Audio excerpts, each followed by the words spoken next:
Welcome to the FediHost podcast. I'm your FediHost host, Paige, and with me is Victor, both celebrating with our own pineapple features. Pineapple here for Victor, pineapple ship for Paige. You got a pretty formidable pineapple today, too. It's usually better than that. It's because it's when I wash my hair, I let it dry like that. Victor, can I tell you a realization that I've had? What? Just a small thing. That was inspired by a Fediverse thing. For a long time, as you know, during our recordings, there has been incidents with my browser crashing. Yeah, I remember that. So I was a Chrome prior to first release user, like back in the day, it was the upstart browser. Everyone was on Firefox, like if you were kind of geeky. And I have used Chrome since then through to now. And I have tried. I have been like, I would like to use a different browser, And then I always find that there's a thing, like, for example, the very app that we record this in, which doesn't link Firefox. Yeah. And you end up being like, it's too much of a pain to kind of remember, I can't use this site and this site in Firefox. And I end up being back on Chrome. And man, it was so painful trying to figure out why Chrome was crashing. I one by one disabled every extension. So it was very intermittent. It didn't seem to really connect too much, but it's so annoying to like have the browser just close, especially during a meeting or a recording. And I saw Eugene, the Mastodon creator, the Mastodon Jesus. He posted something about using the Valve, and I think I'd used it, before. And I looked, I'm like, so it's like the Chrome code base, but it's like packaged in a different browser. Let's give that a go. Like I always try stuff out, when I can. And finally, I found my replacement browser. And it works well? Yeah, it works really well. Does it still support Manifest v2 and like you can get uBlock Origin that's not like gimped? I don't know. I haven't actually tried to install any illicit extensions. That's not illicit. What do you mean? Illicit? You call that illicit? Blocking ads? It supports all the extensions that I've needed. It has a few cool things kind of built into it. It reminds me a lot of Opera back in the day. Did you ever use Opera? Anyways, that's just letting you know, Victor, there won't be any more me suddenly disappearing. And you de-Googled, so you're not using a Google browser, even if it's still kind of Google in the background. But it also critically tells the website that it is Google Chrome, because that is a very frustrating thing with a few websites that just are like, you cannot, we will not even. You're not Chrome. No, but I swear I am Chrome. I'm exactly the same thing. So the thing is, it's kind of a vanity number in a way, because like that's what shows it increasing in browser usage. Yeah. So I would say it's actually a lot more popular than it seems. So Vivaldi would benefit from changing the user agent so their stats get inflated, but just for like compatibility's sake, they're biting the bullet and being like, we're gonna look really small, but actually trust us, there's a lot of people using our browser. Who knows like what the actual usage is, but I like it. It's a little less polished. It kind of reminds me of like a Linux product that's just a little bit more. No. You're not allowed to say anything about Linux because you don't use it. I do use it. How? My data server is okay. Linux. That's not the same thing. How can you say Linux on the server is not polished when like 98% of all servers are Linux? It's not the GUIs in Linux have a look to them. Yeah, but you don't use Linux on the desktop. Yeah, but I do.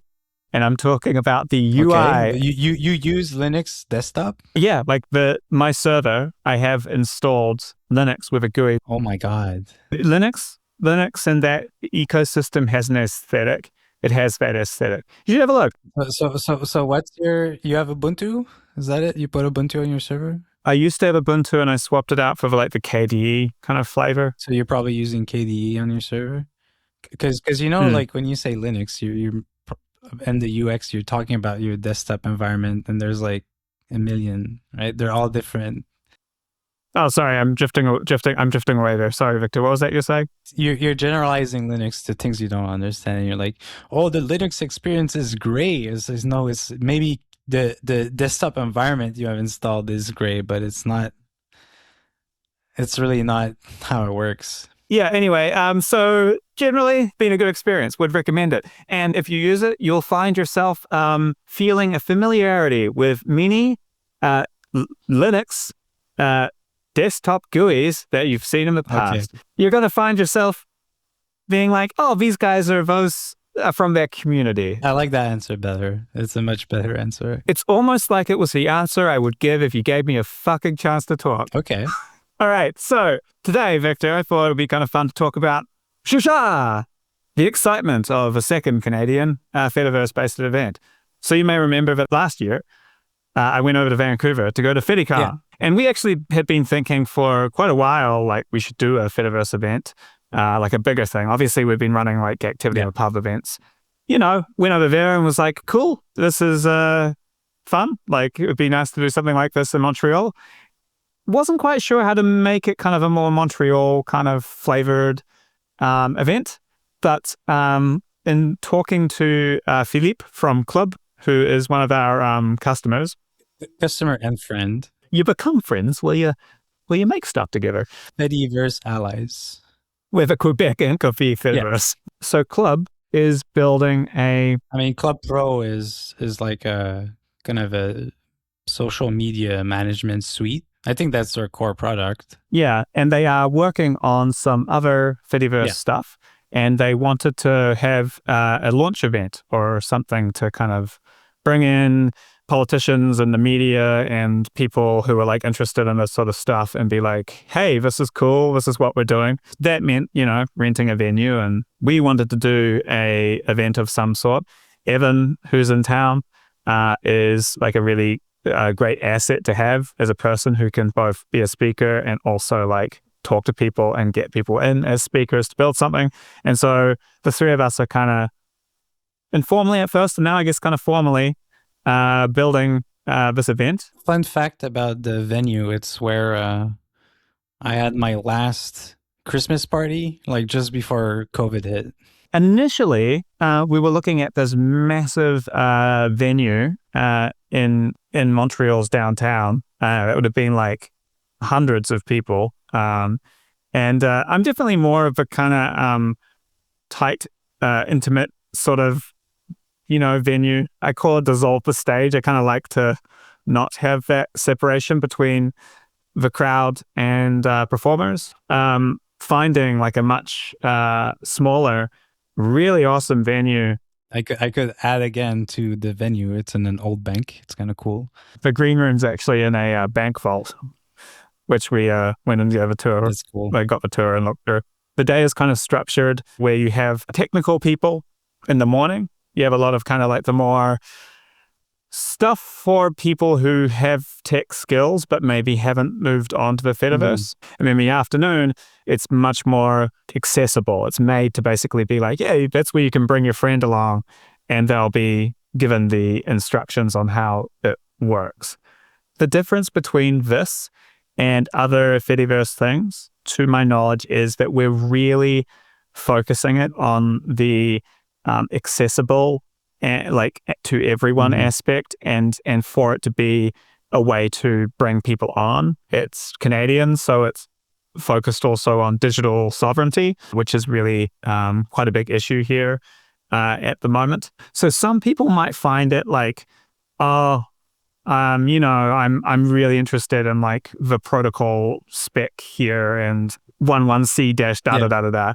You probably would come along and be like, oh, this is kind of basic, but there's a big social event at the end and all the people that are interested in this stuff will still be around. So our thinking is like, you'll be able to literally talk to Evan about the work he's doing on like end-to-end encryption or whatever, right? But you'll be able to bring your friend along who's kind of like skeptical about it and get them like hyped about it, because there'll be all these other people there who are working on cool stuff, and they'll get the thing explained to them and some demonstrations of like practical things that have been implemented. And then at the end, there's going to be this big product launch and a social hang for a few hours. The venue has like a bar like built into it. So it's going to be like fun.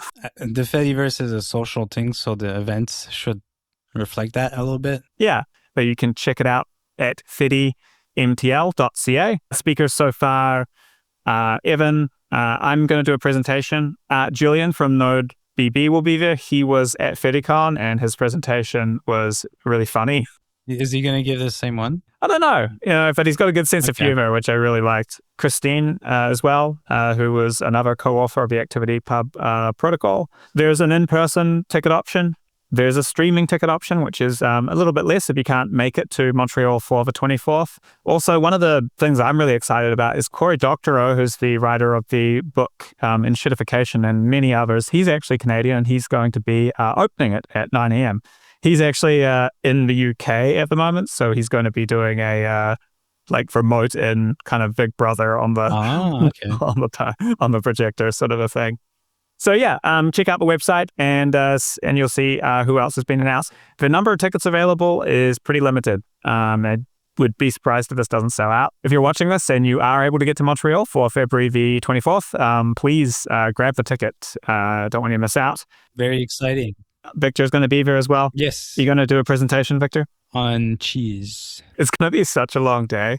Like, when I've said that I prefer one-day conferences, people kind of treat me like I'm a little strange for that. Maybe you're very engaged when you go to these things, where some people just kind of go with the flow and they're just enjoying listening to the conferences. Like, gosh, this theory again. It's not a theory. I mean, I go to like the anime convention. It's like 3 days the whole weekend. Really? But you don't interact. Like, it's so big that you're not really meant to go like interact with the speakers and everything. You just kind of go there and you watch the panels, basically. Yeah, they have those kind of like, we've got one of the Ewoks from Return of a Jedi. Yeah, they got stuff like that. I have a question. What was it like working with the master, George Lucas? Oh, it was unforgettable. You go watch it. And then you go get a signature. Who wants an autograph? I'm a big fan of your work. Oh, that's sweet. But then you have to wait for like 5 hours and you pay $50 to get a signature. Whose signature would you most want? Who's singing? I mean, I don't think I would want any sing. You could say, okay, so this is very, very like geeky. But I wouldn't mind like having my GPG key signed by like Richard Stallman or something. but see, that's like actually a useful signature, because you can like with GPG you can like have other people validate that your key is legit. So like people can see, oh, this guy signed his key, must be legit. Well, I don't know what I expected when I asked that question, but I guess I should have known. So Victor, if someone comes up to you and asks you for your signature at the event, will you sign? Yeah, I'll sign it. They're probably not going to be happy with the way it looks, but I'll do it. All right. So if you're watching and you want a signature from Victor, bring along your GPG keys. Yeah. Hope to see you there. It'll be kind of fun. I do not normally do public speaking. So, what do you mean? You know, this is going to be kind of I mean, I do videos, but I'm not a public speaker. Canadian civil. That's the only thing I do. Okay. That's more than most people. Yeah. But just once a year. So it's not a lot of experience. You know what I mean? More than you think. But yeah, I'll be there doing the thing, and then a whole bunch of other cool people who I'm sure anyone watching this will find interesting. Head on over to Montreal and enjoy it. And if it goes well, we'll do this every year. Yeah. So helps make that happen too. Other than that, see you out there in the Fediverse. Bye.